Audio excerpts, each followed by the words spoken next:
On retrouve nos chers invités pour la suite du débat. Germain Pouli est là, journaliste, directeur de publication de Togo. Réveil à Ashraf Orosama, juriste, homme politique du PDP. Et puis bon enfant à Bovi, il est enseignant, analyste politique. On va aller en Guinée, le pays même de Mamadi Doumbouya. Dans un entretien accordé à des médias, le président en exercice de la CEDEAO met en garde la jeune Guinéenne si la transition dure plus longtemps que prévu. Umaru Sissoko Embalo affirme que le sommet extraordinaire de l'organisation qu'il a convoqué cette semaine ou bien ce jour à New York se penchera sur le Mali et la Guinée. Et donc, Ashraf, oui, c'était Ashraf ou bien Bon Enfant? Oui, Bon Enfant, on vous retrouve. La Guinée risque d'être sanctionnée, pas en Afrique, mais aux États-Unis d'Amérique.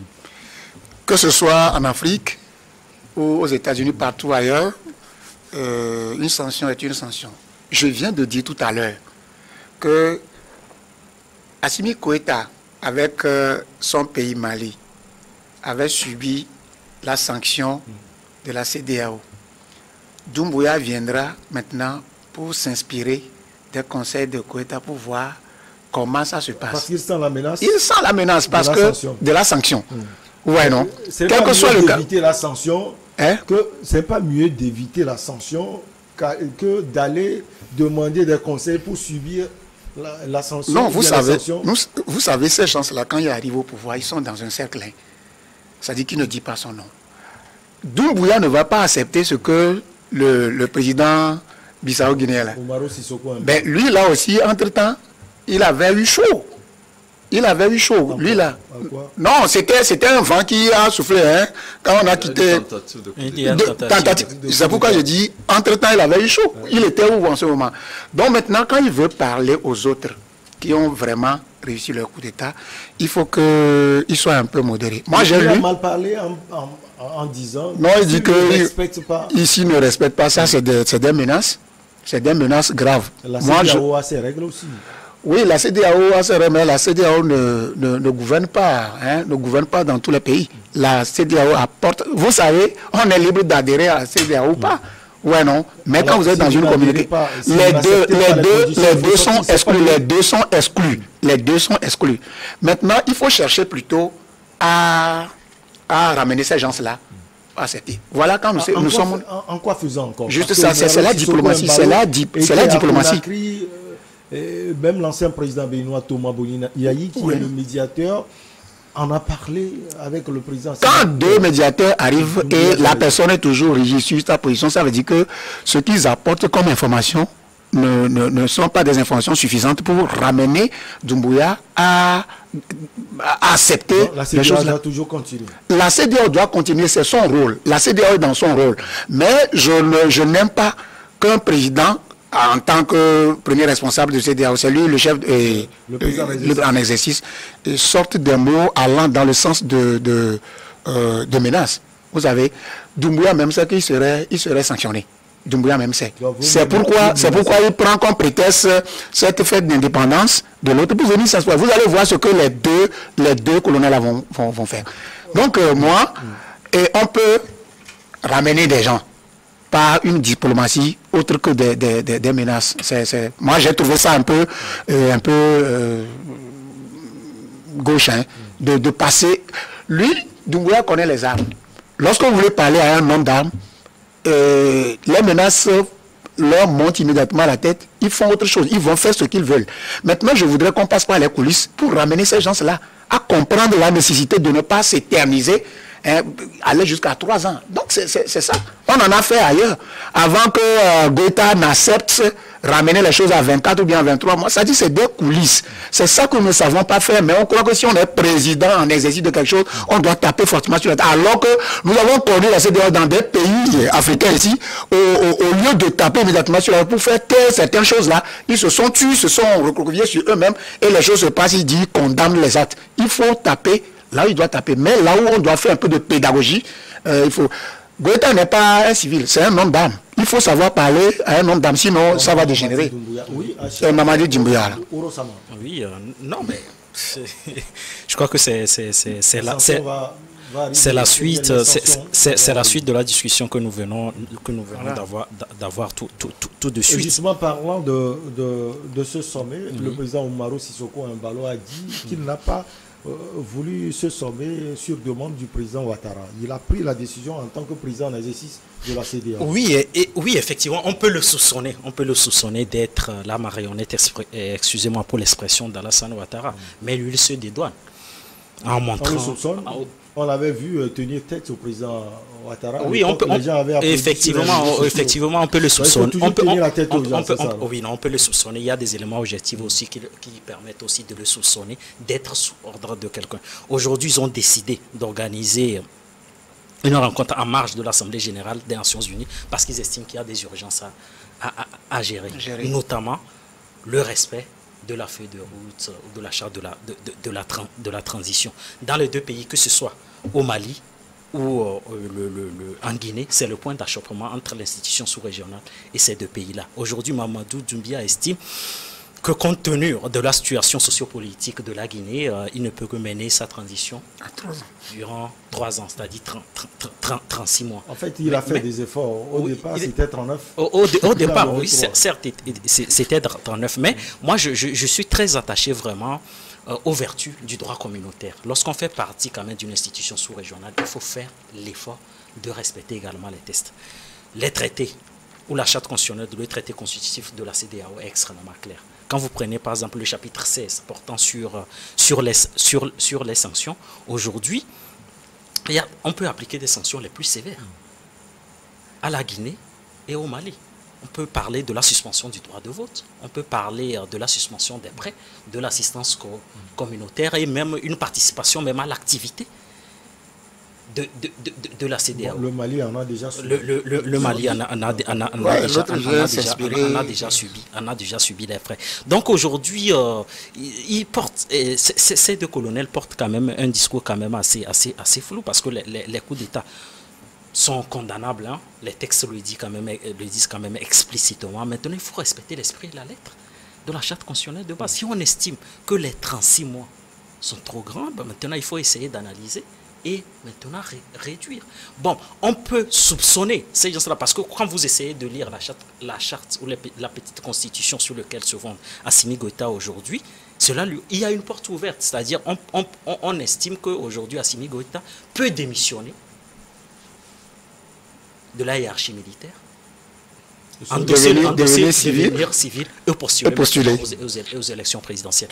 Est-ce que ces deux colonels-là ne vont pas dans ce sens-là? Dans tous les cas, il faut réfléchir à tous les scénarios possibles. Mais je dis, la CEDEAO a parfaitement raison d'exercer une pression quand même extrêmement forte sur ces deux pays-là. Parce que si le traité constitutif de la CEDEAO estime que le pouvoir politique doit être dirigé par les civils, il n'y a pas de raison que les militaires maintiennent le pouvoir durant 3 ans, 5 mois. Je trouve que c'est extrêmement long. J'aimerais pour lui, vous pensez également que la CEDEAO est dans son rôle.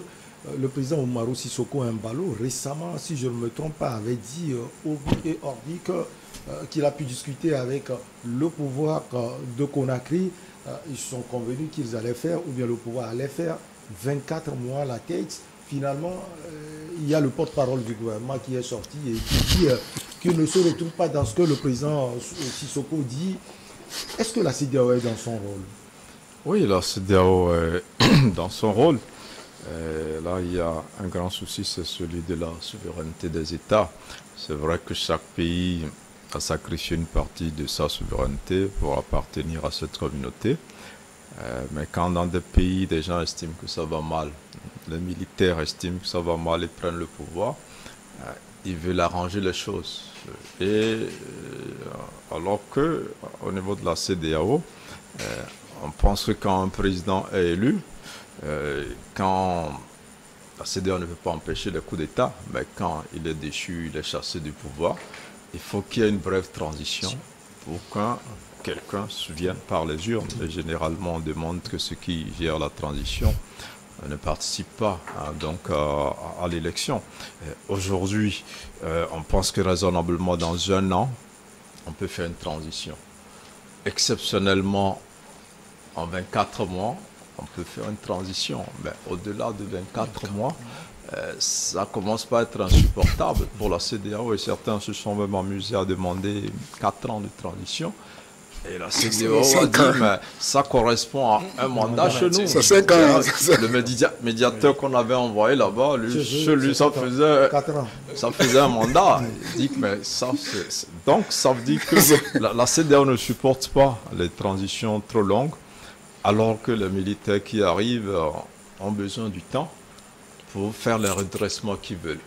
Et donc c'est là où, généralement, la souveraineté intérieure et les communautés auxquelles on appartient, il y a toujours des problèmes, parce que celui qui fait le coup d'État, il estime qu'il porte désormais les aspirations d'une bonne partie de ses concitoyens qui sont d'accord qu'il chasse déjà l'ancien président et qu'on lui donne le temps de restaurer ou de redresser les choses.